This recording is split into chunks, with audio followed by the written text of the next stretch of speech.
ভুলটা কে বলছেন? তারেক রহমানের ভুল জামায়াতের আমির শফিকুর রহমান বলছেন, নাকি আসলে মানে তার ভুল তিনি ধরছেন, নাকি আসলে উনিই ভুল বলছেন, জামায়াতের আমিরই ভুল বলছেন? মানে এখন তারেক রহমান সাহেব যদি বিরোধী দলকে একটু সমালোচনা না করে, তাহলে সবাই বলবে আমি আর মাহমুদের সরকার বুঝি জানি তোমরা লন্ডনে গিয়ে কি করে আসছো। ওনার কি স্ক্রিপ্ট রাইটারের দোষ, নাকি উনি স্ক্রিপ্ট পড়েন না আগের প্রধানমন্ত্রীর মতো? যেখানে বঙ্গবন্ধু নিজে গিয়ে সন্তোষে দেখা করতেন। আচ্ছা, আপনি দেখাতে পারবেন জিয়াউর রহমান কখনো সন্তোষে গিয়ে মৌলানা ভাসানীর সাথে দেখা করেছেন? নেভার। বরং মাওলানা ভাসানী এসে জিয়াউর রহমান সাহেবের সঙ্গে দেখা করেছেন। তাহলে কে বড় হলো? জিয়াউর রহমান বড় হলো। আমি কেন সালাউদ্দিন সাহেবের মতো সুন্দর হলাম না? আমি কেন সালাউদ্দিন সাহেবের মতো ইংরেজি, উর্দু, হিন্দি এগুলো বলতে পারলাম না? একটা বক্তব্য, দীনেশ ত্রিবেদী ভারতীয় হাইকমিশন হিসেবে বাংলাদেশে প্রবেশ করলেন এবং প্রবেশ করে সাংবাদিকদের সাথে কথা বলতে গিয়ে তিনি বললেন যে মানে ডেমোক্রেসি মিলে গেলে ওয়ার্ল্ড পাওয়ার হবে। উনি এমন কি বলেছেন? বাতাসও তো এক। আপনি সুন্দরবনের বাতাস, সুন্দরবনের অর্ধেক আমাদের, অর্ধেক ওখানে। অনেক সুন্দরবনের বাঘ আছে, এদের বউ থাকে ভারতে, বাঘদের বউ থাকে ভারতে, এবং এটা বাংলাদেশ চেষ্টা করে এই বাঘগুলোকে দমন করতে পারেনি। হাতি হত্যাকাণ্ডের কথা মমতা বন্দ্যোপাধ্যায় বললেন, সাবেক মুখ্যমন্ত্রী যে তিনি ক্ষমতায় থাকার সময় কি হয়েছে, স্বরাষ্ট্রমন্ত্রী অমিত শাহ ফোন করে কি বলেছেন, একদম সরাসরি অনেক কথা বলে দিলেন। তখন তো কেউ আসলে ব্যাখ্যাও চাইছে না যে এই বাংলাদেশে শেখ হাসিনা রেজিমকে তাড়ানোর জন্য স্বয়ং ডোনাল্ড ট্রাম্প বলেছে যে $49 মিলিয়ন এই আমেরিকান সরকার খরচ করেছে। আমরা কি এটা কখনো কল্পনা করেছি? শেখ হাসিনার জামানাতে যদি যেভাবে একটা ইন্সপেক্টর, সেই উজ্জ্বল বা প্রদীপের মতো একজন ইন্সপেক্টর ইন্টারন্যাশনাল দানব তৈরি হয়ে যায়, যদি সেই আমলে একজন হারুন তৈরি হয়। প্রশ্ন হবে লাগামহীন, জানাতে চাই এই সময়ের পালস অফ পলিটিক্স। বিরোধী দল দাবি তুলেছে, কেন মদ ও সিগারেটের উপর ট্যাক্স বাড়ানো হলো, এটাই তাদের দুঃখ। কক্সবাজারে গিয়ে প্রধানমন্ত্রীর দেয়া এমন বক্তব্যকে মিথ্যা ও ভুয়া আখ্যা দিয়ে জামায়াতের আমির শফিকুর রহমান প্রধানমন্ত্রীর বিভিন্ন সময়কার ভুলভাল বক্তব্যের কড়া সমালোচনা করেন। তবে জনসভায় উপস্থিত সমর্থকরা যখন প্রধানমন্ত্রীকে উদ্দেশ্য করে ভুয়া স্লোগান দেন, তখন তিনি বলেন নিজেদের সন্তানকে ভুয়া বলতে হয় না। কেন এমনটি বললেন বিরোধী দলীয় নেতা? আর প্রধানমন্ত্রী কি একটু বেশি ভুলভাল বলে চলেছেন? অন্যদিকে ভারতীয় হাইকমিশনার দীনেশ ত্রিবেদী বাংলাদেশের মাটিতে পা রেখেই মিলেমিশে কাজ করার বার্তা দিয়ে বলেছেন, বাংলাদেশ ও ভারতের দুই দেশের গণতন্ত্র একসঙ্গে কাজ করলে বিশ্ব শক্তি হয়ে উঠতে পারে। এর নিন্দা জানিয়ে জামায়াতে ইসলামের আমির সরকারকে ভারতের কাছে এ বিষয়ে ব্যাখ্যা চাওয়ার দাবি তুলেছেন। কিন্তু যে হাদি হত্যাকাণ্ড ইস্যুতে ভারতীয় আধিপত্যবাদের তকমা দিয়ে দেশ জুড়ে তাণ্ডব চালানো হলো, সেই ইস্যুতে যখন নিজ অভিজ্ঞতার আলোকে পশ্চিমবঙ্গের সাবেক মুখ্যমন্ত্রী মমতা বন্দ্যোপাধ্যায় সরাসরি স্বরাষ্ট্রমন্ত্রী অমিত শাহকে অভিযুক্ত করে বিস্ফোরক মন্তব্য করলেন, তখন কেন সে বিষয়ে কোনো ব্যাখ্যা চাইল না জামায়াত? আর সরকারও কেন বিষয়টি নিয়ে বেশ স্বাচ্ছন্দ্যেই নীরব থাকলো? হাদি হত্যাকাণ্ডে জামায়াত আমিরের পিএস, বিএনপি সরকারের মন্ত্রী, এমপি এবং অন্তর্বর্তী সরকারের কয়েকজন উপদেষ্টার সম্পৃক্ততার কথা ওসমান হাদির ভাই ওমর হাদি ফেসবুকে জানালেও সেটি নিয়েও কেউ টু শব্দ করেনি। হাদি হত্যাকাণ্ডের পেছনে কারা জড়িত, সেই বিষয়টি এভাবে যৌথভাবে একরকম ধামাচাপা দিয়ে আবার সেই হাদিকেই পাঠ্য বই অন্তর্ভুক্ত করা হচ্ছে। কিন্তু পাঠ্য বই অন্তর্ভুক্ত করার মধ্যে বিশেষ কিছু আদৌ আছে কি? এসব নিয়ে কথা বলতে স্বপ্নধারা নিবেদিত পালস অফ পলিটিক্সে আমার আজকের অতিথি রাজনীতিবিদ এবং রাজনীতি বিশ্লেষক সাবেক এমপি গোলাম মাওলা রনি। জনাব গোলাম মাওলা রনি, আপনাকে স্বাগত জানাচ্ছি পালস অফ পলিটিক্সে আমার আজকের আয়োজনে। ধন্যবাদ শারমিন, অনেক ধন্যবাদ। আপনাকে অনেক ধন্যবাদ, আপনি সময় দিচ্ছেন, যুক্ত হয়েছেন। আপনাকে কয়েকটা বিষয়ে সম্প্রতি যে চলছে যে বিষয়গুলো, সেগুলো নিয়ে কিছু প্রশ্ন করতে চাই। তবে শুরুতে আপনি আমার অনুষ্ঠানে যখন আসেন, প্রায় কমেন্টস বক্সে দেখি দর্শকরা জিজ্ঞাসা করেন যে আপনি আওয়ামী লীগের রাজনীতি করেছেন, সেখান থেকে এমপি হয়েছেন, পরে বিএনপিতে যোগদান করেছেন, এখনো আপনি আপনার নিজস্ব চ্যানেলেও কথা বলেন, আমাদের অনুষ্ঠানগুলোতেও কথা বলেন। কখনো মনে হয় যে আপনি একটু আওয়ামী লীগের পক্ষে বলছেন, কখনো বিএনপির পক্ষে বলছেন, আবার কখনো আপনার খুব জামাত প্রীতি আছে বলে মনে হয়। আপনি আসলে কোন মতাদর্শের, বা আপনি কোন পন্থী? আপনি যেটা বলেছেন সবগুলোই সত্য। এর কারণ হলো, যেহেতু একসময় আওয়ামী লীগ করতাম, তো আওয়ামী লীগের যে চিন্তা চেতনা, ধ্যান ধারণা, এটা তো আসলে আমার কোনো অবস্থাতেই মস্তিষ্ক থেকে আপনি দাঁড়াতে পারবেন না। আবার যেহেতু বিএনপিতে যোগদান করেছি, একটা দলের মনোনয়ন পেয়েছি, এটা তো চারটিখানি কথা নয়। তো সেক্ষেত্রে যেটা হচ্ছে যে কথাবার্তার মধ্যে বিএনপির ভাব চলে আসে, রাজনীতি করি বা না করি। আবার জামাতের বিষয়গুলো চলে আসে এই কারণে হলো, জামাত এমন একটা বিষয় ধারণ করে, যেমন জান্নাত ধারণ করে, হুর ধারণ করে, তারপরে শেষে আপনার আরো অনেক কিছু, কোরআন, হাদিস, ইজমা, কিয়াস, তো এগুলো দেশের সব মানুষ জামাত না করলেও মোরাললেস এর সাথে সম্পৃক্ত রয়েছে। যেহেতু আরবিতে আমার কিছু দখল আছে, ইসলামিক হিস্ট্রিতে আমার পড়াশোনা আছে, ব্যক্তিগত জীবনে একজন মুসলিম হিসেবে যে কর্মগুলো, বিশ্বাসগুলো, সেটা একেবারে শৈশব থেকে করে আসছি। তো এটার সঙ্গে আসলে কোনো সম্পর্ক নেই, না জামাতের, না হেফাজতের, না কোনো কিছু। তো যখন কথা বলতে যাই, কথা বলতে গিয়ে ধরুন একটা ইতিহাস আমি টানি, কখনো বিএনপি থেকে, কখনো জামাত থেকে, কখনো কোরআন থেকে, হাদিস থেকে, তখন মানুষ বলে হায় হায়, হই হই রই রই, কি হলো, এই বুদ্ধি আওয়ামী লীগে চলে গেল, সে শেখ হাসিনার কথা বলে কেন, তাই শেখ হাসিনার কথা বলে কেন। আবার যদি কোনো কারণে জিয়াউর রহমান সাহেবের কথা বলি, হায় হায়, এটা সারা জীবন আওয়ামী লীগ করছে, আওয়ামী লীগ শেখ হাসিনা তোকে মনোনয়ন দিয়েছে, দিয়ে আজ তুই কোথায় থাকতি, আর এই অবস্থাতে বেইমানি করতে করতে তুই এখন সে বিএনপিতে চলে গেলি, আবার যদি ধর্মের ব্যাপারে কোনো কথাবার্তা বলি, ইতিবাচক কোনো কথাবার্তা বলি, সঙ্গে সঙ্গে বলে যে এটা একটা মস্ত বড় মুনাফিক, এটা বিএনপি খেয়েছে, আওয়ামী লীগ খেয়েছে, এখন আবার জামাত খাওয়ার জন্য সে দৌড়াদৌড়ি করছে। তা আসলে এই হলো বিষয়গুলো, আই এম কনসার্ন, আমাকে নিয়ে যারা কথাবার্তা বলে সেই বিষয়গুলো আমার নখদর্পণে আছে। তো এটা নিয়ে আমার কোনো মাথা ব্যথা নেই।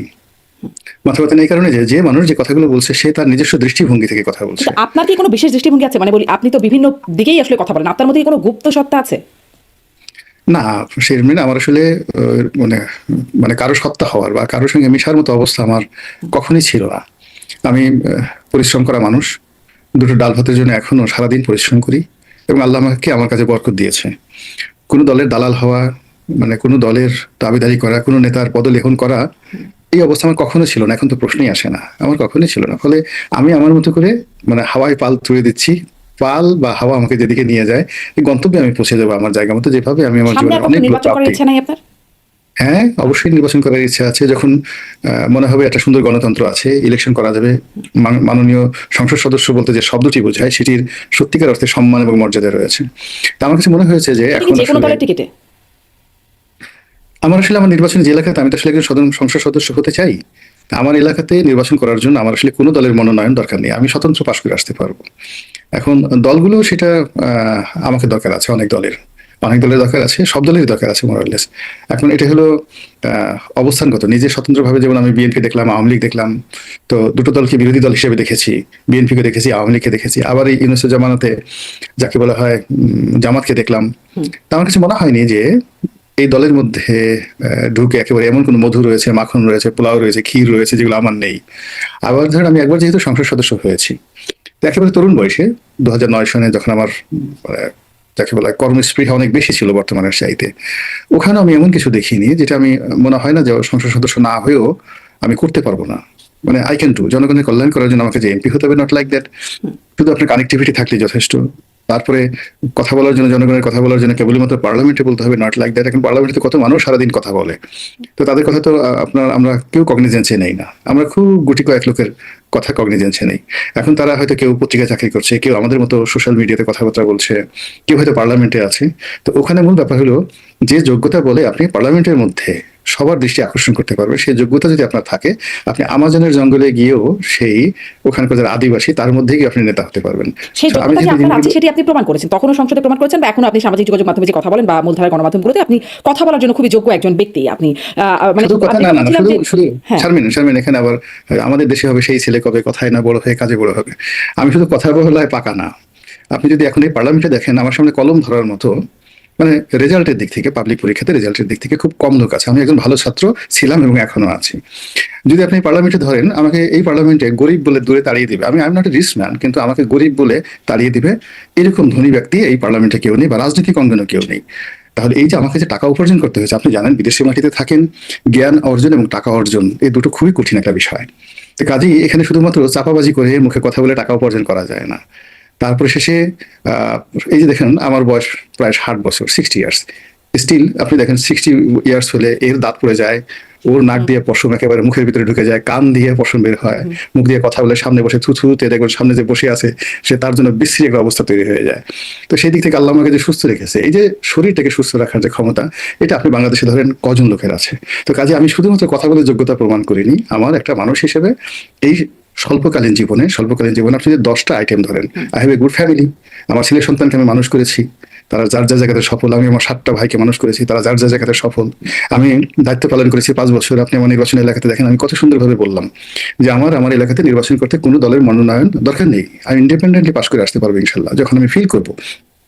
আপনি আনেন তো কয়জন সংসদ সদস্য এইভাবে বা সাবেক সংসদ সদস্য রাজনীতিবিদ এত কনফিডেন্ট নিয়ে কথা বলতে পারে? তো এটা আবার আবার ধরেন আমার সমাজে অনেক অনেক বড় কথা বলে, ওই একজন আছে খায়রুল দেওয়ান, প্রধানমন্ত্রী খায়রুল দেওয়ান। তো সে সারাদিন বলে প্রেস ক্লাবের সামনে যে আমি দেশের প্রধানমন্ত্রী, আমি দেশের রাষ্ট্রপতি। তো সবাই বলতে পারে, কিন্তু ক্ষমতা নিয়ে টিকে থাকা কিন্তু এত চারটিখানি বিষয় নয়। তা আমি তো স্রোতের বিরুদ্ধে, বিপরীতে চলা। এখন ধরেন 18 সন থেকে 24 সন পর্যন্ত শেখ হাসিনা প্রবল ক্ষমতার বিরুদ্ধে যে কজন লোক বাংলাদেশের রুখে দাঁড়িয়েছে, আমি তো তাদের মধ্যে একজন। আওয়ামী লীগ চলে গেল, বিএনপির জমানাতে, ইউনূসের জমানাতে আমার সবচেয়ে বেশি সুবিধাভোগী হওয়ার কথা ছিল, কিন্তু আমি তো সেটা হইনি। অনেক সুযোগ ছিল, বা এখনো অনেক সুযোগ আছে, তা না করে আমি আমার মতো করে কথা বলে এখন কেমন যাচ্ছি। সুযোগ? না না, এখন যেহেতু আমি এই দলের মনোনয়ন নিয়ে ইলেকশন করেছি। তো একটা রাজনৈতিক দলের সবচেয়ে বেশি সেন্সিটিভ হলে সেই দলের মনোনয়ন কারা পেল? পদ পদবীর চাইতেও মনোনয়ন পাওয়াটা সবচেয়ে একটা যোগ্যতম। তো আমি তো বিএনপির মনোনয়ন পাওয়া 2018 সালে একজন লোক। তো এই আমলে ধরেন আমি যদি টেন্ডারবাজি করতে চাই, ব্যবসা বাণিজ্য করতে চাই, আপনার সুযোগ নিয়োগ বদলি করতে চাই, দালালি করতে চাই, এটা খুব সহজ একটা বিষয়, খুব একটা সহজ একটা বিষয়। তারপর আমি যদি বলি যে না ঠিক আছে, আমি তারেক রহমান সাহেবের উপদেষ্টা হব, আমি মন্ত্রী হব, টেকনোক্র্যাট কোঠায়, আমি ইলেকশন করলাম না, আমি এটা হব। আর যদি কিছু না হতে পারি, অ্যাটলিস্ট বড় বড় মন্ত্রীদের ব্যাগটা নেওয়ার মতো তো যাকে বলে হাতে এখনো কিছুটা শক্তি আছে। এখন এই কাজগুলো তো আমি করিনি কখনো। তো কাজই হলো কি যে আমি আমারই মতো একজন স্বতন্ত্র মানুষ, হয়তো অনন্য, জি। হয়তো ব্যতিক্রম, আমি আমার মতো করে আছি। নিশ্চয়ই আপনার সম্পর্কে একটু জানছিলাম, এখন একটু আলোচনায় যাবো। তবে শেষ প্রশ্ন, আপনার মানে আপনার পার্সোনাল বিষয় দিয়ে আলোচনা শুরু করলাম। মানে আওয়ামী লীগের টিকিটে এমপি হয়েছেন, সংসদে গেছেন, বিএনপির মনোনয়ন পেয়েছেন, সামনে কি জামাতে যাবার কোনো সম্ভাবনা আছে? না, জামাতে যাওয়ার কোনো সম্ভাবনা নাই। সামনে যে কোনো দলে যাওয়ার সম্ভাবনা আছে, কিন্তু কোনো ইসলামিক দল, যেটা র্যাডিক্যাল ইসলামিজম করে যারা, সেই সমস্ত রাজনৈতিক দলে যাওয়ার কোনো সম্ভাবনা নাই। এটা আমার নীতি এবং নৈতিকতার একেবারে বিরুদ্ধ। একদম। ফলে এটা আপনি একেবারে লিখে রাখতে লিখে পারেন। রাখলাম। আমি একটু আসি যে বাজেটের মূল্যায়ন এখন সবাই করছে, কেমন বাজেট হলো, কি পেলাম না ইত্যাদি। সেই বিষয়ে খুব বড় মূল্যায়ন না, আপনার কাছ থেকে খুব ছোট্ট একটা মূল্যায়ন আপনার কাছ থেকে জানতে চাইবো যে বাজেট নিয়ে আপনার দু এক কথায় মূল্যায়ন কেমন, এবং যে সমালোচনাগুলো হচ্ছে, বলা হচ্ছে বাজেটকে গতানুগতিক, লুটপাটের বাজেট বলা হচ্ছে মানে বিরোধীদের পক্ষ থেকে। এই সমালোচনাটাও গতানুগতিক কিনা, মানে বাজেট নিয়ে পর্যালোচনা, বাজেটের সমালোচনা নিয়ে একটা পর্যালোচনা। সমালোচনাটা গতানুগতিক, কিন্তু বাজেটটা আসলে গতানুগতিক নয়। এই কারণে বাজেটের বেশিরভাগ কর্মকাণ্ড, অলমোস্ট 90% কর্মকাণ্ড এটা করা হয়েছিল ডক্টর মোহাম্মদ ইউনূসের জমানাতে। ফলে ডক্টর মোহাম্মদ ইউনূসের একটা ভিশন ছিল, মিশন ছিল। এরপর সরকার যখন ক্ষমতা এলো, ঠিক এই অল্প সময়ের মধ্যে সরকারের ভিশন এবং মিশনগুলো এই বাজেটের মধ্যে ইনসার্ট করা, ঢোকানো, এটা খুবই কঠিন একটা বিষয়। যারা রাষ্ট্র পরিচালনার সঙ্গে জড়িত তারা বোঝেন। এই একটা বাজেট আলটিমেটলি বললাম তো যে 90% ইউনূসের জমানাতে করা। ফলে সেখানে আপনি দেখুন ডক্টর মোহাম্মদ ইউনূসের যে প্রথম বাজেট, এবং এই বাজেটের মধ্যে 180 ডিগ্রি অ্যাঙ্গেলে সবকিছুই কিন্তু উলটপালট করা। ফলে এই অল্প সময়ের মধ্যে ভালো বলেন মন্দ বলেন, সরকার একটা ব্যতিক্রম ধর্মী বাজেট দিতে পেরেছে, যে বাজেটের সঙ্গে আপনি আওয়ামী লীগের কোনো বাজেটের মিল পাবেন না, যে বাজেটের সঙ্গে ডক্টর মোহাম্মদ ইউনূসের কোনো মিল পাবেন না। এই বাজেটের প্রতিটি পরতে পরতে এখানে সফলতা লাভ করার সম্ভাবনা আছে, আবার ব্যর্থ হওয়ার সম্ভাবনা রয়েছে। অনেকগুলো টেকনিক্যাল বিষয় রয়েছে, এবং সবচেয়ে আশ্চর্য ব্যাপার হলো এই প্রথম একটা বাজেট, যে বাজেটের পরে কোনো একটা বিশেষ সম্প্রদায় গোষ্ঠী বলতে পারবে না যে আমরা ক্ষতিগ্রস্ত হয়েছি। তো সরকার এখানে বাজেটে কর না বাড়িয়ে করের যে ভিত্তি এবং করের যে বিস্তার, এটা মানে ঘটিয়ে তাদের যে টার্গেট অর্জন করতে চাচ্ছে, এটা একটা অত্যন্ত ঝুঁকিপূর্ণ, প্রচন্ড ঝুঁকিপূর্ণ। তো সেই ঝুঁকি যদি সরকার সফল হতে পারে, বাংলাদেশে একটা নতুন ইতিহাস রচনা হবে। তো যার জন্য এখনো পর্যন্ত এটা বলা যাচ্ছে না। আমি এখনো পর্যন্ত বাজেট যারা তৈরি করেছেন, পেশ করেছেন, বাজেটের যে সকল বিষয় সংযোজিত হয়েছে, আপত্তি করার মতো আসলে ক্ষতিগ্রস্ত কেউ হয়নি, নো ওয়ান। বরং যে যার অবস্থানে আছেন কম বেশি লাভ, সবাই লাভে আছেন। আর কিছু কিছু জায়গাতে এখানে যেমন কর মানে কর যে নেট, করের যে জাল, এটা বিস্তার করা হয়েছে। তো সেক্ষেত্রে কেউ ক্ষতিগ্রস্ত, কিন্তু কেউ বলতে পারবে না যে আমি ক্ষতিগ্রস্ত, বিকজ অনেকদিন মানুষ দাবি করছেন আসলে এদের এই জিনিসগুলো দেওয়া আছে। যেমন ধরুন আবাসন খাতে, তা আবাসন খাতে একজন লোকের একটা জমি আছে 10 কোটি টাকা মূল্যের, সেই জমিটা ডেভেলপ করলো একটা ডেভেলপারের মাধ্যমে ট্যাক্স ফাঁকি দেওয়ার জন্য। তো সেটা ডেভেলপারকে দেখে 50 ফ্রি দেখে পরবর্তীতে আবার করলো কি, ডেভেলপারের কাছ থেকে সে বাকি অ্যাপার্টমেন্টগুলো নিয়ে নিল। তো এইবার এই বাজেটে বললো যে না, আপনি আপনার সাথে ডেভেলপারের যে চুক্তিগুলো হয়েছে, সেই চুক্তি অনুযায়ী আপনি যে টাকা পাবেন, যা কিছু পাবেন, সেটা 1 পার্ট, এটা একটা স্ট্যান্ডার্ড আছে 50-50। এর বাইরে যে সম্পত্তিগুলো আপনি ওন করবেন, সেই সম্পত্তিগুলোর জন্য আপনাকে আলাদা ট্যাক্স দিতে হবে। এখন এটা অনেকের ধনীদের কিন্তু মানে যারা 2 নম্বরই করে, তাদের মনে খুব কষ্ট, কিন্তু তারা এই কথা বলতে পারবে না যে আমরা এর দ্বারা ক্ষতিগ্রস্ত হয়েছে। তো এইভাবে অনেকগুলো টেকনিক্যাল বিষয় এখানে আছে। জি, আপনি বলছেন কারো ক্ষতি হয় না, কিন্তু মানে যেটি নাহিদ ইসলাম বলছেন, বিরোধী দলীয় তিনি যেটি বলছেন, যেটি চানাচুরের মতো একটা বাজেট হয়েছে, খেতে ভালো, দেখতেও ভালো, কিন্তু পুষ্টিগুণহীন। পুষ্টিগুণ আছে এই বাজেটে, আপনার কি মনে হয়? না, চানাচুর, সব চানাচুর যে পুষ্টি নাই, নট লাইক দ্যাট। চানাচুর ভালো। নাহিদ যদি চানাচুর না খেত তাহলে তার এত সুন্দর স্বাস্থ্য হতো না। It's a very rich food. ফলে নাহিদ যদি এখানে অন্য কোনো কথা বলতো, তাহলে হয়তো আমি মনে করতাম যে যেটা দেখবেন যে খুব পছন্দ করে, অবচেতন মনে তার মুখ দিয়ে সেটা বের হয়ে যায়। ধরুন একজন মানুষের গালি দিল, আপনি কি দেখবেন যে ছোটকাল থেকে সে গালিগুলো শুনে আসছে। বা একজন লোক দেখা গেলো একজনকে আদর করলো, হ্যাঁ, সে ছোটকাল থেকে সেইভাবে আদর পেয়ে আসছে। এখন জামাতের আমির ধরুন কাউকে জড়িয়ে ধরছে, চুম্বন করছে, সো উনি আসলে ওই কালচারের মধ্যে মানুষ হয়েছে। একটা সুন্দর একটা পারিবারিক পরিবেশে হ্যান্ডশেক করে, তারপর কোলাকুলি করে, ছোটদেরকে চুমু দেয়, বড়োদেরকে চুমু দেয়, এরকম একটা মানে একটা জান্নাতি পরিবেশে তিনি বড় হয়ে আসছেন। ফলে কি হলো, দেখবেন যে তার আচার আচরণ তিনি যেখানে চলে গেছেন ওটা প্রকাশ হয়ে আসে। নাহিদের একই অবস্থা। নাহিদের আপনি চেহারা দেখেন, সুরত দেখেন, ওর বাবাকে অনেক আদর করতো, ওর বাবার চেহারা দেখুন, ওর বাবা অনেক মোটা, বিভিন্ন রকম মোটা, তো কাজে এরা সবাই চানাচুর খায়, মুড়ি দিয়ে চানাচুর খায়, চিনিও দেয় এর মধ্যে, ঘিও দেয় আর কি। তো যার জন্য সেই বাজেটের মধ্যে সে চানাচুর খুঁজে পেয়েছে। সে আমি এটা যেহেতু এটা সাইকোলজি আমার একটু পড়াশোনা আছে, আই ডোন্ট মাইন্ড সে চানাচুর বলেছে। যে চানাচুরের মধ্যে হয় কি, পচা তেল দিয়ে যদি চানাচুরকে ভাজি করে তাহলে ওই চানাচুর খেলে পেট খারাপ হয়। কিন্তু এখন ঢাকা শহরে অনেক আধুনিক প্রতিষ্ঠান আছে, ভালো ভালো চানাচুর তৈরি করে। তো আশা করি যে সরকার যে বাজেট করেছে সে যদি চানাচুরও হয় তাহলে that will be safe for Nahid. মানে পুষ্টিগুণ নাহিদের সম্পন্ন কোনো অবস্থাতে পুষ্টিগুণ স্বাস্থ্য সম্পন্ন চানাচুর। পুষ্টিগুণ সম্পন্ন, তার কোনো অবস্থায় তার পেট খারাপ করবে না, আই এম শিওর আচ্ছা। তার কোনো পেট খারাপ করবে না। আপনি নাহিদ ইসলাম যদি আপনার কথা শুনে একটু আশ্বস্ত হন। এখন বাজেটের সমালোচনার প্রসঙ্গে সমালোচনা নিয়ে আবার আলোচনা হচ্ছে, যেটি একদম মাননীয় প্রধানমন্ত্রী বললেন সেটি নিয়ে আবার জামাতের আমির সমালোচনা করলেন, যে তিনি বললেন, মাননীয় প্রধানমন্ত্রী বললেন যে মদের উপর থেকে মদের উপর সিগারেটের উপর ট্যাক্স বাড়ালাম, এজন্য বিরোধী দল দুঃখ পেয়েছে। এই বিষয়টা নিয়ে জামাতের আমির বলছেন যে তিনি এরকম ভুল ভাল কথা বলছেন। তিনি এর আগেও বলেছেন, মানে বিভিন্ন প্রসঙ্গ তুলে বলছেন যে ফরিদপুরে সয়াবিন চাষ, মানে কুমিল্লায় ইপিজেড ইত্যাদি বিষয়গুলো তিনি উল্লেখ করছিলেন তার বক্তব্যে, যেরকম ভুল ভাল বলছেন। আপনার কি মনে হয় আসলে প্রধানমন্ত্রী একটু বেশি ভুল ভাল বলছেন? মানে এর আগেও ভাষা নিয়ে জিয়াউর রহমানের হাতে ধানের শীষ তুলে দিয়েছেন ইত্যাদি কথাবার্তা নিয়ে বহুত ট্রলও হয়েছে সামাজিক যোগাযোগ মাধ্যমে। না, এটা হলো কি, আসলে তারেক রহমান সাহেব তো 17 বছর দেশের বাইরে ছিলেন। তো সেখানে খালি তিনি ইংরেজি শুনেছেন এবং আইরিশ ইংলিশ, এবং যাকে বলে একদম অ্যাংলো সেকশন যেগুলো ইংরেজি বলা হয়। আপনি ইংল্যান্ডের যে ইংরেজি, এটা কিন্তু আমাদের বাংলাদেশের মতো ইংরেজি না, খুব সহজে বোঝা যায় না। তো বাঙালি যারা থাকে ওদের সবসময় কান খাড়া করে রাখতে হয় যে কখন কি বলে।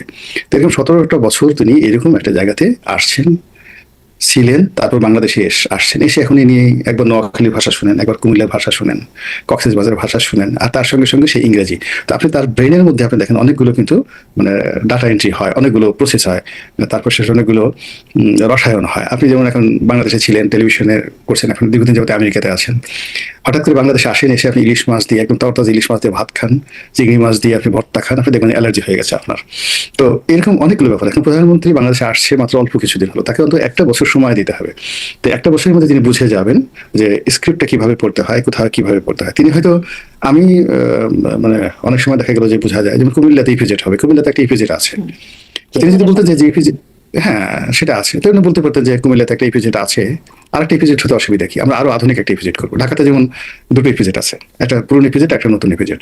চট্টগ্রামে অনেকগুলো ইপিজেড আছে, সে প্রাইভেট ইপিজেড আছে, সরকারি ইপিজেড আছে। তো সেক্ষেত্রে মানে ওনার কথাটা আপনি যদি ভুল ধরেন, সে ভুলও যেভাবে ধরতে পারেন, আবার সঙ্গে সঙ্গে যার ভুল ধরা হয়েছে তিনি কিন্তু সেটা আবার প্রত্যুত্তর দিতে পারেন যে ঠিক আছে আমি এই কথা বলেছি, ইটস নট এ মিস্টেক, আমি যেটা বলেছি যেটা ওই জায়গাতে জায়গা অল্প, নতুন একটা জায়গাতে আমরা বড় করে ইপিজেড করবো, আরো বড় ইপিজেড করবো, সেটাই বোঝাতে পেরেছি।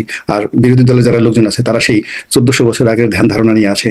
সেই দেখা গেল আরব দেশের লোকজন কম্বল পরতো, এখন তারা নতুন করে আবার সেই কম্বল পরার চিন্তা ভাবনা করছে। আমরা তো এরকম চিন্তা ভাবনা, আমি আমেরিকা থেকে আসছি, ইউরোপ থেকে আসছি, ইংল্যান্ড থেকে আসছি, আমার wife is a PhD holder doctor. ফলে আমাদের চিন্তা চেতনা তো আসলে ডাক্তার শফিক এমবিবিএস চিন্তা করতে পারবে না।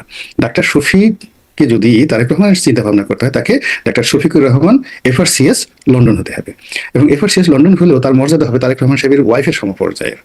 তারেক রহমান তো স্বামী হিসেবে তার ওয়াইফের উপরে, আমাদের বাঙালির যে কালচার, আপনি গিয়ে দেখেন, মানে আমরা তো অনেক দাম্পত্য জীবন দেখেছি, ফার্স্ট লেডি হলে সবাই একটু ভাবসাব দেখানোর চেষ্টা করে। অতীতে যেমন রওশন এরশাদ দেখিয়েছেন, রওশন এরশাদ না, এরশাদের বান্ধবীরাও তো যে ভাবসাব দেখায়, এর যন্ত্রণায় মানুষ আছে। তো সেখানে তারেক রহমান সাহেবের ওয়াইফ আপনি দেখেন একটা টু শব্দ করছে না, শুধু হাসছে, স্বামীর সঙ্গে সঙ্গে যাচ্ছে। তারপরে কত সুন্দর মানে নিউজ আসছে যে জুবাইদুর রহমান স্বাক্ষর করছেন আর তারেক রহমান চেয়ে আছেন, এগুলো এখন জাতীয় নিউজ হচ্ছে। আপনি বুঝেন এদের যে প্রেম, এদের যে ভালোবাসা, এদের যে মর্যাদা, এটা তাজমহল তৈরি করার মতো অবস্থা তৈরি করে ফেলবে আগামী দিনে। তো সেই জায়গাটা শফিকুর রহমান এখনো বুঝতে পারেননি। শফিকুর রহমান তিনি তার স্ত্রীকে সবসময় অবগুণ্ঠনের মধ্যে রাখেন, ঘরের মধ্যে বদ্ধ রাখেন। শফিকুর রহমান একজন সাধারণ MBBS, তারপর সে তার বয়স হয়ে গেছে 70 বছর, এর মধ্যে 2-3 বার তার হার্ট অ্যাটাক হয়েছে। তারেক রহমান সাহেব একবার হার্ট অ্যাটাক হয়নি। ফলে তার এই দুর্বল যন্ত্র, দুর্বল দেখে নিয়ে তারেক রহমান সাহেবকে মূল্যায়ন করা বা তার পরিবারকে মূল্যায়ন করা, আমি মনে করি এটা তার নিজের প্রতি একটা জুলুম। তাকে আরো একটু শক্তিশালী হতে হবে। তো তার জায়গায় যদি আরেকজন মাসুদ আছে, উনিও ডক্টর মাসুদ, তাকে দিয়ে কথা বলানো হয়, শিশির মণি আছেন, ওনার তো বটকা ডক্টর মাসুদের। হ্যাঁ হ্যাঁ হ্যাঁ হ্যাঁ, তারপর মাথা গরম হলেও মানে আছে আরেকজন আছেন, আরো মাথা গরম, কি একজন ব্যারিস্টার আছে, ওর ডাক নাম পুলক, এখন ছাত্রলীগ করতো, এখন হঠাৎ করে জামাত করে আর কি রাজশাহী ইউনিভার্সিটি থেকে আসছে পুলক। তো এদেরকে দ্বারা কথা বলালে বেশি উত্তেজনা তৈরি হয়, কিন্তু মুরব্বী মানুষ, বয়স্ক মানুষ। উনি ভুল বলছেন, মানে আসলে ভুলটাকে বলছেন তারেক রহমানের ভুল জামাতের আমির শফিকুর রহমান বলছেন, নাকি আসলে মানে তার ভুল তিনি ধরছেন, নাকি আসলে উনিই ভুল বলছেন, জামাতের আমিরই ভুল বলছেন? আসলে কেউ ভুল করছে না, মূলত দুজনেই রাজনীতি করছেন। মানে এখন তারেক রহমান সাহেব যদি বিরোধী দলকে একটু সমালোচনা না করে, তাহলে সবাই বলবে আমি আর মামুদের সরকার বুঝি জানি তোমরা লন্ডনে গিয়ে কি করে আসছো। হ্যাঁ, এখানে শেখ হাসিনা যেমন একজন গৃহপালিত বিরোধী দল ছিল, তোমরা এখন সেই দায়িত্বটা না নিয়ে এমন একটা অভিনয় করছো যেটা আমরা বুঝতে পারি। এই জন্য হয় কি আসলে তাদের রাজনীতি করতে হয়, একে অপরের বিরুদ্ধে কথা বলতে হয়। একটা সময় জামাত এবং বিএনপি, মানে জামাতকে আগে বলা হতো বিএনপি, তাদের একটা জোট ছিল। তো সেই ক্ষেত্রে যদি আবার এদের মধ্যে খুব সব কথায় ঐক্যমত্য হয়, যদি একটু খোঁচাখুচি না হয়, তাহলে লোকজন তো এদেরকে বলবে যে মাই গড, এর সে তো আগেই ভালো ছিল। আগে তো তবু কাজী ফিরোজ রশিদ সাহেবের মতো মানুষ পার্লামেন্টে দাঁড়িয়ে তারা কত সুন্দর সরকারের সমালোচনা করতেন। কিন্তু এখন এই যুগ কি আসলো, যে যুগে এখন সরকার এবং বিরোধী দল একই ভাষায় কথা বলে। এমনকি সেই গৃহপালিত বিরোধী দল, তিনি স্রষ্টা হোসেন মোহাম্মদ এরশাদ, সেই বিরোধী দলে আসম আব্দুর রবের মতো মানুষ সরকার বিরোধী কথাবার্তা বলছে। তো সেই তুলনায় আপনি দেখেন অতীতের যে পার্লামেন্টগুলো আছে, সেই পার্লামেন্টে সরকার বিরোধী যে সকল কথাবার্তা হতো, এখন তার 20% কথাবার্তা কিন্তু পার্লামেন্টে হচ্ছে না। 80% কিন্তু সরকারের সঙ্গে একটা নেগোসিয়েশন, তাকে ভয় পেয়ে হোক, তাদের সঙ্গে খাতির করে হোক, তাদের সঙ্গে মহব্বত করে হোক, ইটস দ্য রিয়ালিটি। এখন এটা যেন 100% না পৌঁছে, কারণ হলো মানুষ হয় কি, প্রেম এমন একটা বিষয়, এটা বাদ মানে না। মানে আপনি যার প্রেমে পড়েন, এটা বাদ মানে না। আপনি একটা বিড়ালের প্রেমে পড়েন, বিড়ালকে কোলে নিয়ে আপনাকে 4টা চুমো না দিলে আপনার ভাত খাওয়া হবে না। একটা বিড়াল, আপনি একটা কুকুরের প্রেমে পড়ছিলেন, কুকুর সেই এসে কি জিব্বা বের করে আপনার কাছে আসছে, কিন্তু ইউ ডোন্ট মাইন্ড, আপনার মনে হচ্ছে না এটা আপনার কাছে অমৃত। তাইলে প্রেম। তো এখন এই যে রাজনৈতিক দলগুলোর মধ্যে বিএনপি এবং জামাতের মধ্যে আসলে একটা প্রেম ছিল, একটা প্রেম ছিল। এখন আমি বলছি নিজেদের সন্তানকে ভুয়া বলতে হয় না, মানে যখন তিনি রাইট। মানে এটাই কি তার একটা কারণ? আচ্ছা, মানে তাহলে আপনি একটা কিন্তু ব্যাখ্যা দিচ্ছিলেন যে কুমিল্লা ইপিজেড উনি বললেও এটাকে ব্যাখ্যা দিতে পারতেন, ইনি মানে সেভাবে ব্যাখ্যা দিতে পারতেন। আরো কিছু বিষয় আছে, যেমন সংসদে, যেটি জামাতের আমি বলছিলাম, আমি সেটাই বলছি, সংসদে প্রাথমিক বিশ্ববিদ্যালয়, মানে এগুলো স্লিপ অফ টাং তিনি কিছুটা শুদ্ধ করে ফেলেছেন পরপর। বা ধরেন কাজী নজরুল ইসলাম 2014 সালে 30 সালে এসেছিলেন, আসলে 1914 সালে এসেছিলেন, এটাও হয়তো স্লিপ অফ টাং। কিন্তু ধরেন ফরিদপুরে সয়াবিন চাষ হয় 1979 সালে, মৌলানা ভাসানী জিয়াউর রহমানকে ধানের শীষ তুলে দিয়েছিলেন, তুলে দিয়ে কি বলেছিলেন, এই বিষয়গুলো মানে মানে সেগুলো ওনার কি স্ক্রিপ্ট রাইটারের দোষ, নাকি উনি স্ক্রিপ্ট পড়েন না আগের প্রধানমন্ত্রীর মতো, নাকি স্ক্রিপ্টের ভুল করেন? আসলে কি মনে হয় আপনার? আমার মনে হয় যে ওনার স্ক্রিপ্ট রাইটার এবং যারা, উনি নিজে এটা ইচ্ছে করে উনি করছেন। ইচ্ছে করে করছেন এই কারণে আসলে বাঙালি জাতি লেখাপড়া করতে ভুলে গেছে। এই জন্য ওনার মুখ দিয়ে মাঝে মধ্যে একটু তথ্য বিভ্রাট ঘটিয়ে মানুষের আগুন লাগিয়ে দেয়, যেন so that they can read, তোমরা পড়ো, তোমরা জানো। আমাকে একটু সমালোচনা করে হলেও তোমরা আসল সত্যটা জানো। মানুষ তো ভুলেই গেছিল যে ত্রিশাল নামের একটা জায়গা আছে, সেই জায়গায় কোনো একটা সময়টিতে কাজী নজরুল ইসলাম গিয়েছিলেন। সালটা বড় ব্যাপার না, গিয়েছিলেন, এটা তো মানুষ ভুলে গেছে। তো এটা যে আমরা জানলাম, আপনি আমি সমালোচনা করছি, এটা তারেক রহমান সাহেবের জন্য, এই জন্য তো আমাদের তাকে সালাম করে আসা উচিত। একটা সময় যে জিয়াউর রহমান সাহেবের সঙ্গে মাওলানা আব্দুল হামিদ খান ভাসানীর একটা চমৎকার সম্পর্ক ছিল, এবং সেই সম্পর্কটা বঙ্গবন্ধুর সাথে আর মাওলানা ভাসানীর সাথে যে সম্পর্ক ছিল তার সাথে আরো বেশি ছিল। এটা আসলে উনি প্রমাণ করতে চেয়েছেন, এবং আমরা ভুলে গিয়েছিলাম সেই দৃশ্যে। আমরা মনে করেছিলাম যে আব্দুল হামিদ খান ভাসানী যে গণতন্ত্রের মানুষ, পিতা পুত্র নয়, তিনি কখনো কোনো মিলিটারি রুলারের সঙ্গে কখনো হ্যান্ডশেক করেননি। এই তো একটা ভাবসাব। তো যারা এই ধরনের কথাবার্তা বলছে, তারেক রহমান সাহেব তাদেরকে বুঝিয়ে দিয়েছেন ঘটনা আসলে তা না। ঘটনা আসলে তা না, যেখানে বঙ্গবন্ধু শেখ যখন মুজিবুর যেখানে রহমান, তথ্য বিভ্রাট থাকছে, তখন কি মানুষের মনে হচ্ছে ঘটনা আসলে তা না, নাকি মনে হচ্ছে যে আসলে এগুলো ভুলভাল হয়ে যাচ্ছে বা বিভ্রান্তিকর? না, এটা বেকুবরা মনে করছে, কিন্তু যারা বুদ্ধিমান তারা ঠিকই মনে করছে যে আসলে তিনি স্মরণ করে দিতে চাচ্ছেন। তিনি স্মরণ করে দিতে চাচ্ছেন কি, দেখেন যে তোমরা যে মাওলানা আব্দুল হামিদ খান ভাসানী, আলেমা ভাসানী, এদেরকে অনেক বড় মনে করো, যেখানে বঙ্গবন্ধু নিজে গিয়ে সন্তোষে দেখা করতেন। আচ্ছা, আপনি দেখাতে পারবেন জিয়াউর রহমান কখনো সন্তোষে গিয়ে মাওলানা ভাসানীর সাথে দেখা করেছেন? নেভার।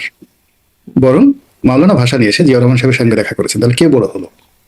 জিয়াউর রহমান বড় হলো, মাওলানা ভাসানী চেয়ে বড় হলো, বঙ্গবন্ধুর চেয়ে বড় হলো। এই সোজা জিনিসটা তো সরাসরি না বলে, এই যে তিনি যে তার বুদ্ধিদীপ্ত চিন্তা এবং চেতনার মাধ্যমে এই জিনিসগুলো বুঝিয়ে দিয়েছেন, যারা ইন্টেলেকচুয়াল তারা বুঝতে পারছে। উনি তো বোকাদের নিয়ে রাজনীতি করেন না। বোকারা হলো বলো জয় বাংলা, জয় বাংলা, বঙ্গবন্ধু বলো বঙ্গবন্ধু, তারপরে বলো বাংলাদেশ জিন্দাবাদ, বাংলাদেশ জিন্দাবাদ, তো জয়। তারেক রহমান যে নির্বাচনে যে তারপর শফিকুর রহমানের সাথে গিয়ে দেখা করে আসলেন, নাহিদ ইসলামের সাথে দেখা করে আসলেন, তাহলে কি কার চেয়ে কি বড় হলো? এভাবে কি হিসাব হয়? না, এখানে তো যে জিনিসটা হলো যে উনি এই যে টোটাল যে জিনিসটা করছেন একটা ব্যতিক্রম। আপনাকে, আমরা যখন কাউকে একটা ঘুষি মারি, জাস্ট আপনাকে একটা ঘুষি মারতে চাই, তাহলে আগে কি করি? হাতটা পেছনে নেই, হাতটা পিছনে নিয়ে তারপরে খুব জোরে একটা ব্লো করি। আমরা দেখুন যে ছাগলটিকে জবাই করছি, কুরবানিতে জবাই করি, 1 বছর খুব সুন্দর করে তাকে লালন পালন করি, গোসল করাই, কুরবানির আগের দিনে খুব গোসল করাই। ফলে রাজনীতিতে কে কোথায় গেল ডাজ নট ম্যাটার। মিনিংটা কি? মিনিংটা হলো এখন 8 দিন হাসপাতাল বন্ধ হয়ে গেছে, বোঝার চেষ্টা করুন, লাইসেন্স ক্যান্সেল হয়ে গেছে। ইসলামিক ব্যাংক হাসপাতাল, তাদের রুটি যে রুজি, সেই রুজির জায়গায় নিয়ে টানাটানি হচ্ছে, আর তারা এখন সবাই কান্নাকাটি করছে যে হুজুর বাঁচান, আপনি যদি এত দাগা দিবেন। হ্যাঁ, ওই যে একটা মুজিব পরদেশের একটা বিখ্যাত গান আছে, আমার সাদা দিলে কাদা লাগাই গিয়ে রে বন্ধুয়া। তো এইরকম যে আপনি যদি ইসলামী ব্যাংক নিয়েই নিবেন, কেন আমার বাসায় গিয়েছিলেন?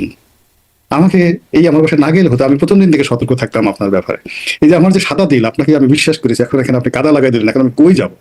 আমার শেখ হাসিনার কাছে যাওয়ার জায়গা নেই, নিজে গিয়ে যাবে স্বতন্ত্র দাঁড়াবো, আমার সেই শক্তি নেই। আর আপনার সাথে যে আমি এই মুহূর্তে ফাইট করবো, আপনি রাষ্ট্রের ক্ষমতায় আছেন, তাও সম্ভব নয়। ফলে ইসে পলিটিক্স, ইসে সুপার মানে মানে সুপারলেটিভ ডিগ্রির পলিটিক্স, যেটা তারেক রহমান সাহেব শুরু করেছেন, তাকে আপনি নিউ পলিটিক্যাল ফিলোসফার হিসেবে আপনি আখ্যায়িত করতে পারেন, যে তিনি যাকে যে বাংলাদেশে করেছেন এটা অতীতে কেউ করেনি আর কেউ কল্পনাও করেনি, আর ভবিষ্যৎ মানে অতীতে কেউ বলেও নাই যে আমি প্রধানমন্ত্রীর কাজ করবো। আচ্ছা, একজন প্রধানমন্ত্রী ফ্লাইং শার্ট পরবে, ইন করবেন না, এটা কি কেউ কখনো বলেছে, বিশ্বাস করেছে? একজন প্রধানমন্ত্রী একটা সাধারণ মানের ঘড়ি পরবেন, তারপর সাধারণই পড়েন। একজন প্রধানমন্ত্রী তার স্ত্রীর মাথায় ছাতি, বাংলাদেশে বসে ছাতি তুলে দেবেন। একজন প্রধানমন্ত্রী 9-10-এর ছেলে মেয়েদের মতো পিছনে ব্যাকপ্যাক নিয়ে প্লেনে উঠবেন। আপনি কি এটা কখনো চিন্তা করেছেন?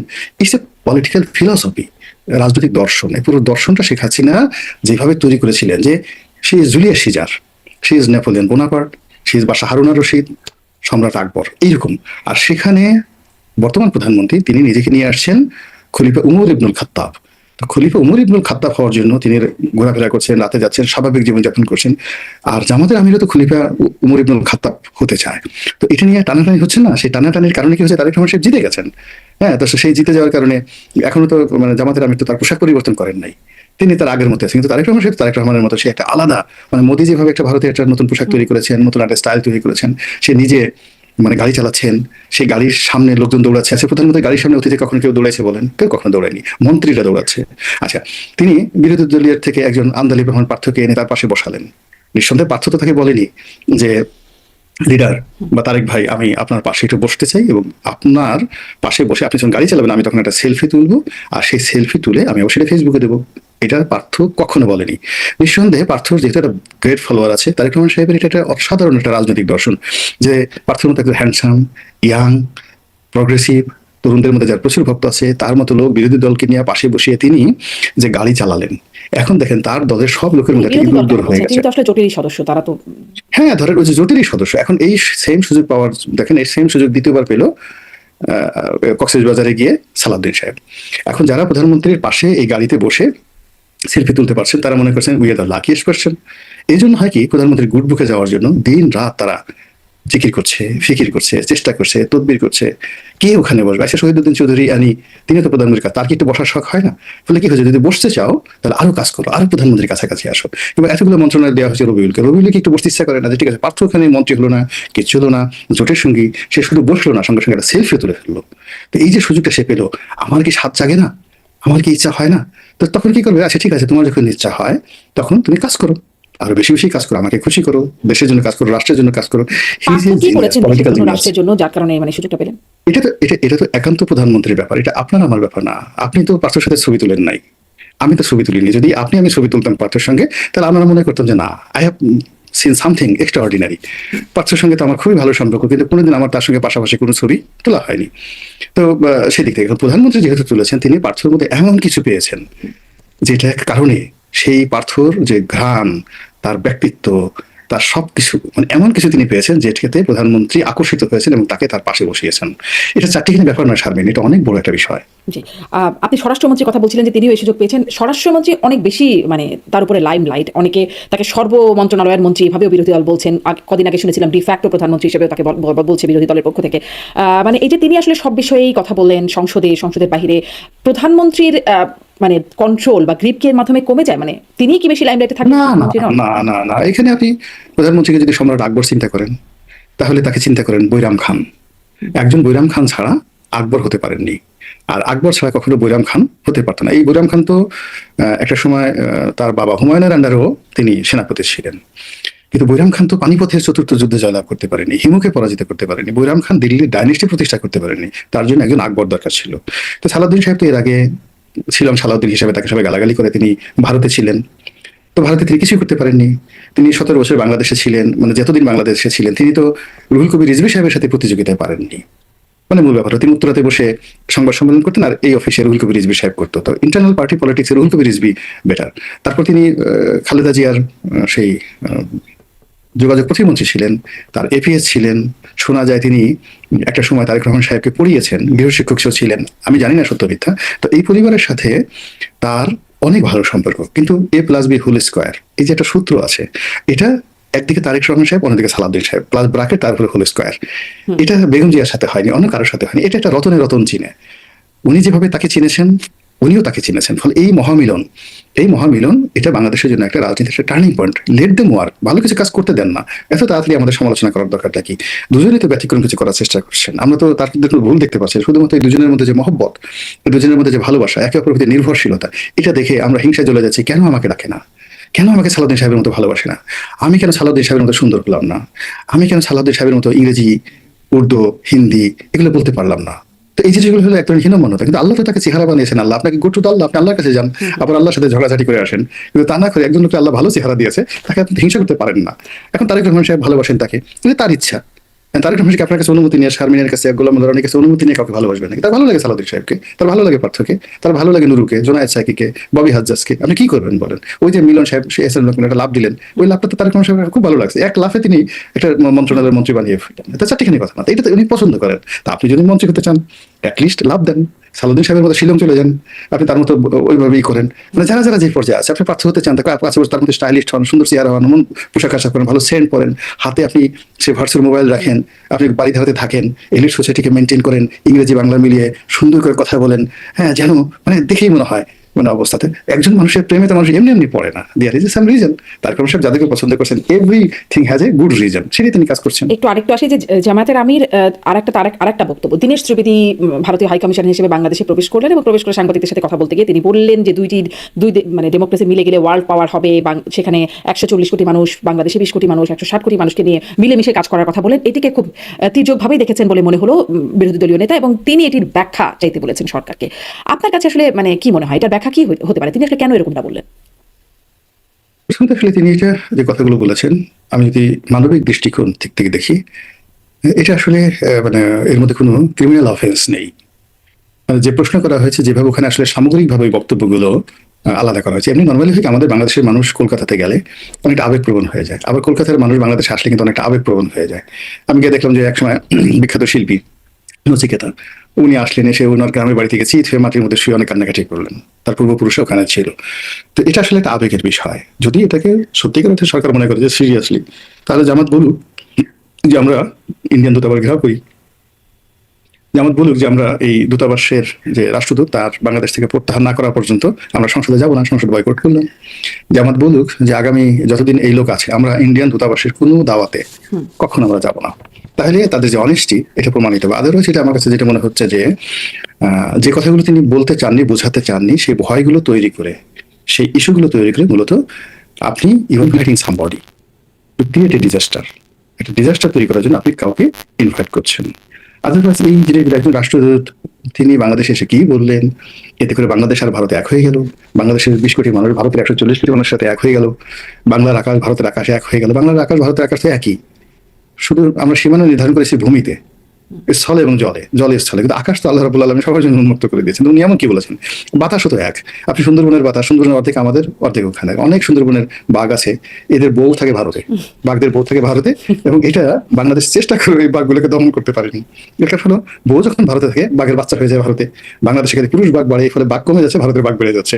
তো এই যে ভারতের যে মাটি, সেই মাটি আকর্ষণ করতেছে আপনাকে, আপনি রাতারাতি সেই জিনিসগুলো পারবেন না। প্রকৃতি ইটসেলফ আপনাকে, গঙ্গাটা আছে, গঙ্গা নদীটা সেই গঙ্গোত্রী হিমবাহ থেকে আসলো। আচ্ছা, সেটা কি কেউ কেরাডাং থেকে আসতে পারতো না? সিলেটে শফিকুর রহমান সাহেবের বাড়ি থেকে গঙ্গা নদী শুরু হতে পারতো না? তো সেখান থেকে সেই ব্রহ্মপুত্র নদীটা কেন চীন থেকে আসতে হবে? এখন প্রকৃতি বলে তো একটা জিনিস আছে। তো এখানে বাতাস, আমার আকাশ, এটা অবারিত, সারা পৃথিবীতে অবারিত, আপনি এটাকে রাখতে পারবেন না। আমরা ভূমিতে এবং জলস্থলে এটা একটা বিভেদ তৈরি করে রেখেছি। তার মানে এখানে দেখার কিছু নাই, মানে সমালোচনা করবার মতো বক্তব্য এটি না বলে আপনার মনে হচ্ছে? না না না না, এটা সমালোচনা করার মতো বক্তব্য না, এটা জাস্ট একটা নাটক তৈরি করার জন্য। কিন্তু মানে এটাকে একটা খুব শক্তভাবে তিনি বলছেন, নাহিদ ইসলাম বলছেন, বা বিরোধী দলীয় নেতারা অনেকেই বলছেন এই বিষয়টিকে। আমার এই বিষয়টা মানে কদিন ধরেই প্রশ্ন করছিলাম যে ধরেন হাতি হত্যাকাণ্ডের পরে একদম দেশে তাণ্ডব হয়ে গেল, ভারতীয় আধিপত্যবাদকে ক্যারি করে কারা কারা সেসব প্রতিষ্ঠান, মানে সেই ট্যাগ দিয়ে প্রতিষ্ঠানগুলোকে আক্রমণ করা হলো। প্রথম আলো, ডেইলি স্টার, উদীচী, ছায়ানট থেকে শুরু করে বিভিন্ন জায়গায় হামলা হলো।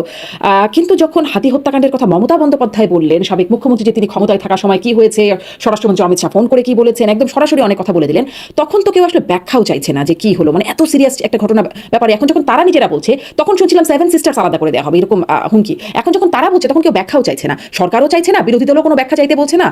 মানে কেন হতে পারে এটা? এই বিষয়ে এত ব্যাখ্যা চাইছে, সেই বিষয়ে না। আমরা একটা যাকে বলে আন্তর্জাতিক চক্রান্তের মধ্যে আছি।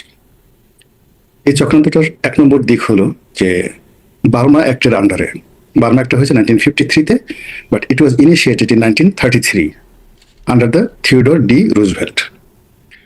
তো সেই থিওডর ডি রুজভেল্টের আন্ডারে এই যে প্ল্যানটা হলো বার্মা অ্যাক্ট, সেই বার্মা অ্যাক্টের এগেনস্টে আমাদের চট্টগ্রাম অঞ্চল নিয়ে একটা নতুন রাষ্ট্র গঠন করার পশ্চিমাদের একটা প্ল্যান আছে। এই চক্রান্তের মধ্যে আমাদের আছে, আমাদের অল পলিটিশিয়ান যারা প্যাট্রিয়ট তারা বুঝে, আর যারা আমাদের মধ্যে বেইমান আছে, মির্জাফর আছে, মুনাফিক আছে, তারা এটাকে বাস্তবায়ন করার জন্য দে আর গেটিং মানি। এটা আপনাকে বুঝতে হবে।